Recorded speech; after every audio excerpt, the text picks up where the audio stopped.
ኣብ ናይሎም ዓመት ሃገራዊ ፌስቲቫል ካብ ነጋድያን ዝቐረበ ርእይቶታት ንዝለዓለ ስራሕ ድርኺ ዝፈጥር ምዃኑ ኣባላት ኣዋሃዲት ኮሚቴ ምድላው ፌስቲቫል ዞባ ዓንሰባ ገሊጾም። ኣብቲ ፌስቲቫል ኣብ ዝቐረበን ያታዊ መነባብሮ ብሄራት ኣፋውያታ ኣብ ሕርሻዊ ልምዓት ተበፂሑ ዘሎ ገስጋስን ዘጠቓለለ ትሕዝቶ ቁሸት ዞባ ዓንሰባ ዝተዋህበ ርእይቶታት ህዝቢ ኣብ መንነቱን ባህሉን ንዘለዎ ኣፍልጦን ንቕሓትን ዘጉልሕ ከም ዝኾነ ብምሕባር ኣብ መጻኢ ልዑል ግምት ሂቦም ከም ዝሰርሕሉ ኣረጋጊጾም።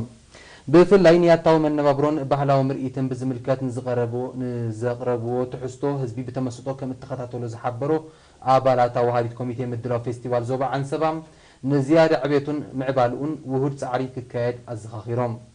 ካብ 25 ሓምለ ክሳብ 2 ነሓሰ ኣብ ቀጽሪ ኤክስፖ ዝተኻየደ ሃገራዊ ፌስቲቫል ብተሳትፎ ኩለን ዞባታትን ሃገራውያን ትካላትን ብልዑል ማዕርግ ከም እተዛዘመ ይፍለጥ።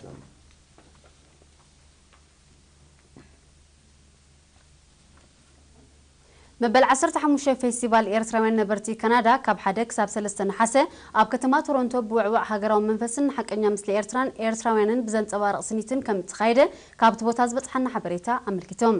ኣብቲ በሓላፊ ቆንስላዊ ጉዳያት ኤርትራ ኣብ ካናዳ ኣቶ ኣሕመድ ኢማን ዝተኸፍተ ፌስቲቫል ካብ ዝተፈላለያ ከተማታት ካናዳን ሕቡራት መንግስታት ኣሜሪካን ዝመጹ ብርክት ዝበሉ ዜጋታትን ወጻእተኛታት መሓዙትን ተሳቲፎም ነይሮም። እቲ ፌስቲቫል ሴሚናራት፣ ስፖርታዊ ንጥፈታት፣ ንባህሊ ሃገር ዘላሊ መሰናድኦታት ከምኡውን ህዝባዊ ጓይላ እንጉዶት ባህላዊ መግብን ወጋዕ ቡንን ዘጠቃለለ ኮይኑ ኣብ ምውራስ ሃገራዊ ክብርታትን ምስጋር ባህልን ልምድን ናብ ወለዶታት ልዕል ኣበርክቶ ከም ዝነበሮ ተፈሊጦም። ንህሉ ኩነታት ሃገር ኣመልኪቱ ሴሚናር ዝሃበ ዶክተር ጊደወን ኣባይ ኩሉ ዝተፈተነ ሸርሕታት ብሓያል መኸተ ህዝቢ ስለ ዝፈሸለ ኣብዚ እዋን እዚ ብጉልባብ ምክሃት ሰብኣዊ መሰላት ኣብ ልዕሊ ኤርትራ ንዝቐረበ መሰረት ዘይብሉ ጸለመን ዘመተን ዝምልከት ሰፊሕ መብርሂ ድሕሪ ምቕራብ እቲ ተርእዮ ሓድሽ ከም ዘይኮነን ፖለቲካዊ ድፍኢት ከም ዘለዎ ንማንም ንጹር ምዃኑን ኣብርሆም። مخاطر حزب ኤርትራ ጎን ጎንቶም ተጻቦታት እንሓየለዩ መጽዩ ዝበለ ዶክተር ጊደወን ድሕሪ ሕጂውን መልክዕ ምና ለዋወጡ ንዝመጹ ተጻቦታት ብልዑል ንቕሓት ምግጣም ከም ዘድሊ ኣስሚርሎም። ተሳተፍቲ ብወገኖም ሽርሕታት ጸላእትን ተጻባትን ኤርትራ ንምምካት ንቕሓቶምን ውዳቢኦም እናሓይሎም ከም ዝነጥፉ ኣረጋጊጾም።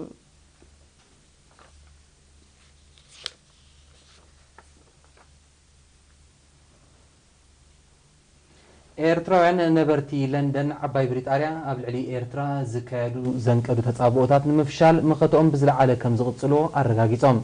ንሳቶም ነዚ ዝገለጹ ከም መቐጸልታ ናይቲ 22 ሰነ ኣብ ጀኔቫ ዝተኻየደ ሰፊሕ ሰላማዊ ሰልፊ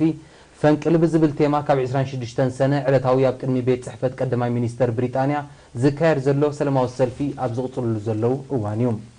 ዕላማት ሰላማዊ ሰልፊ ኣብ ልዕሊ ኤርትራ ዝካየድ ካብ ሓቂ ዝረሓቐን ፖለቲካዊ ድፍኢት ዘለውን ጠነቐነታት ክስታትን ደው ክብል ቅድሚ ሕጂ ዝተበየኑ ዘይፍትሓውያንን ዘይሕጋያን እገዳታት ክለዓሉ ከምኡውን መሰረት ናይ መወዳእታን ቀያድን ብይን ኮሚሽን ዶብ ኤርትራን ኢትዮጵያን ልኡላዊ መሬት ኤርትራን ክኽበር ማሕበረሰብ ዓለም ግዴትኡ ከልዕል ንምዝኻር እዩ። ብመሰረት ሓበሬታ ግዚያዊት ኣዋሃዲት ሽማግለ ሰላማዊ ሰልፊ ፈንቅል እቲ ፍትሒ ንምጽዋዕን ሓቀኛ ምስሊ ኤርትራ ንምንጽብራቕን ኣብ ከተማ ለንደን ዝካየድ ዘሎ ሰልፊ ኣብ ቀጻሊ ኣብ ቀዳሚት ዓርቢ ናይ ነፍሲ ወከፍ ወርሒ ክካየድ ምዃኑ ተፈሊጡሎም።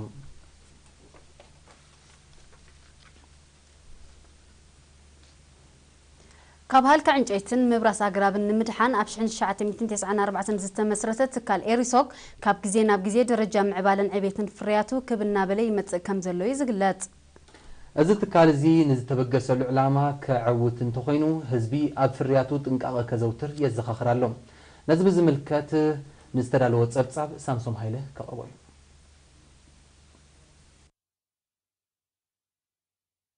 ነፍሲ ወከፍ ሰብ ኣብ ኣጠቓቕማን ኣተሓሕዛን ናይ ጋዝ ዕትሮ ልዑል ጥንቃቐ ከዘውትር ኣካያዲ ስራሕ ትካል ኤሪሶክ ኢንጂነር ተኽለ ህንፀት ዘኻኺሮም። ህዝቢ ኣብ ፍርያቶም ዝኾነ ዕትሮ ጋዝ ዝኾነ ጸገም ዝዕዘብ ተቐላጢፉ ናብቲ ትካል ከምጽእ ዘዘኻኸረ ኢንጂነር ተኽለ ከንፍስ ጀሚሩ ብምባል ዘይናቱ ቦምቦላ ምቕያር ኮነ ዘይናቱ ሬጉሌተር ምጥቃም ንሓደጋ ምቅላዕ ምዃኑ ብምንጻር ኣብ ገዛ ሽታ ናይ ጋዝ ምዝህሉ ቅድሚ መብራህቲ ምውላዕውን ነቲ ገዛ ንጹህ ኣየር ከም ዝረክብ ክግበር ተሓሳሲቦም። ዝኾነ ዓይነት መካኒካዊ ጸገም ኣብ ምልሓሙ ተነፊሱ ገለ ነፍስ ተረኺቡ ወያ ቫልቭ ገለ ተተረኺቡ ወያ ንሕና ኣብ ትካልና እንድሕር ኣምፂና ንሕና ዘድሊ ጽገና ብፍላይ ኣብ ምልሓም ዝምልከት ነገር እንድሕር ኮይኑ ድሕር ብኡ ዘልሕም ዘንፍስ ኮይኑ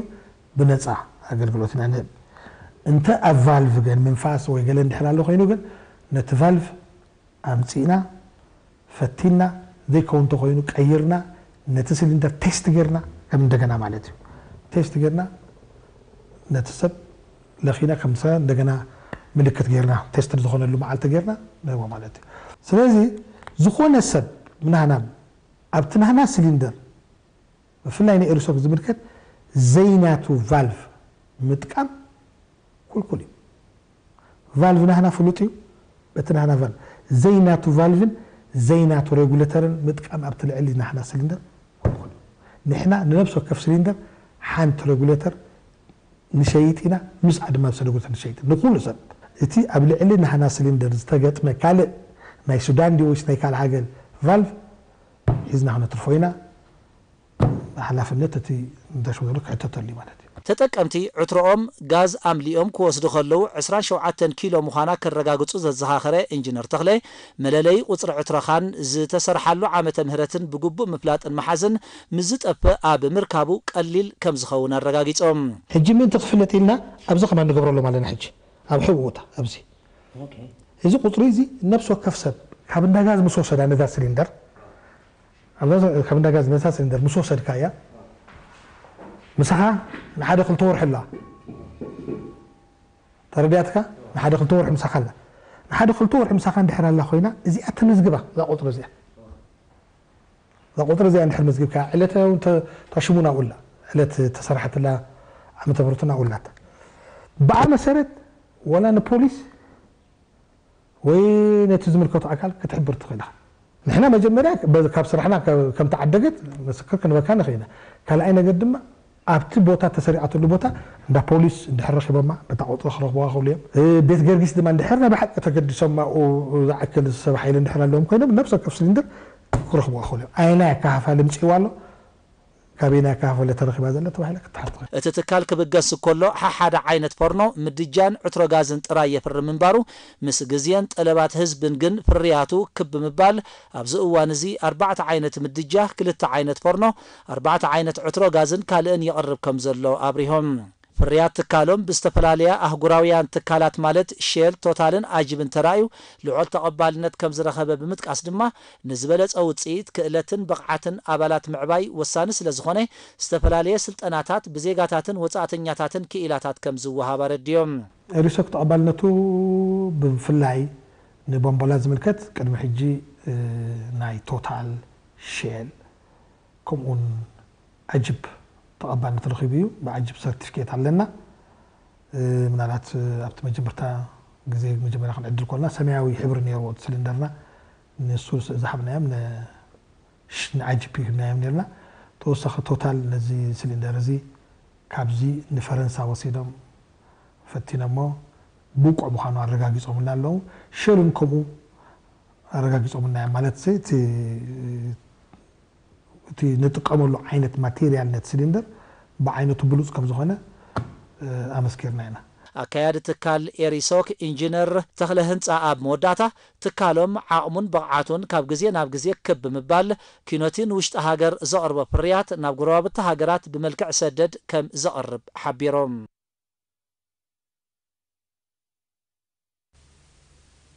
ابنو زبع دقيق بوفر كرمتاو لمعت تمهارو ادمع نطفتاتي سلاسل كم زلو وكيل ايرينا كابت بوتا حبيرام ابتزاقيت حدا ورح زوصرنا ب4 نقطات زكاير زلو الماتو نطفتات لعلي 400 تمهارو يساتفلو تساتفتني ايرينا ابزها بوريتو اتمدب غون غون تياب لمعتاو مرباز زهلو ابركتو بهلا عياينه امهوسكا زلو ترا بقليل كم زي قمت قليصوم آليت تمهارون أبالات بيت صحفة منستر حرشة أبتنو الزوان بوغانهم اتماتو سراح بتصنبقي سلاسل كم زلو تقيسهم مسعد ميان بمنستطارة بركتهم دعو المخانو أبريهم اتم تمهارو أمدلاو نفلس زخون قدا قدن متكال فلستاتن كمون مسرح قناتا وزالاتاتن ينطفو كم زلو كاباكايتنا يتمدب سرخ بحابريتا ينتصر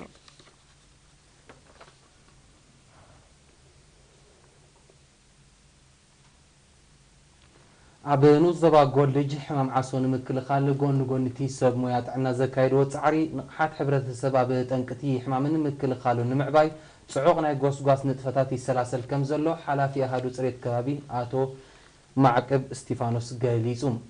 نبرتي زحن تصوناي تريد مدباتن زعدلو نامسيان نتعناوي ربحهم زعلم مخانم تجنزيبهم بعتبنت كتكبروهم ززخاخرة آتو معقب ብፍላይ ምስክራማት ክፍጠሩ ንዝኽእሉ ማይ ዘዕቁር ጎዳ ጉዲያ ምድፋነ ብንጥፈት ክዋስኡ ከም ዝግባእ ኣገንዚቡ ኣብቲ ዞባ ካብ ዝሓለፈ ግንቦት ክሳብ ሕጂ ኣስታት 54,000 ናምስያታት ከም እተዓደለን ህጹጽ ረድኤት ዝህቡ 64 ሞያውያን ጥዕና ተዘርጊሖም ንጡፍ ኣገልግሎት ኣብ ምሃብ ከም ዝርከቡን ብምሕባር ድማ ቅኑዕ ኣገባብ ተጠቃምነት ናምስያን ሕማም ዓሶ ኪኖ ምቁጻር ስለ ዘጥፍኦ ነበርቲ ከዘውትርዎ ብኣገባብ ክጥቀሙሉን ጸዊዑ ኣብ ዞባ ጎልጅ ክልተ ማእከላት 7 መደበራትን 3 ነቁጣታትን ጥዕና ከም ዘለዋ ሰነዳት ጨንፈር ሚኒስትሪ ጥዕና የነጽር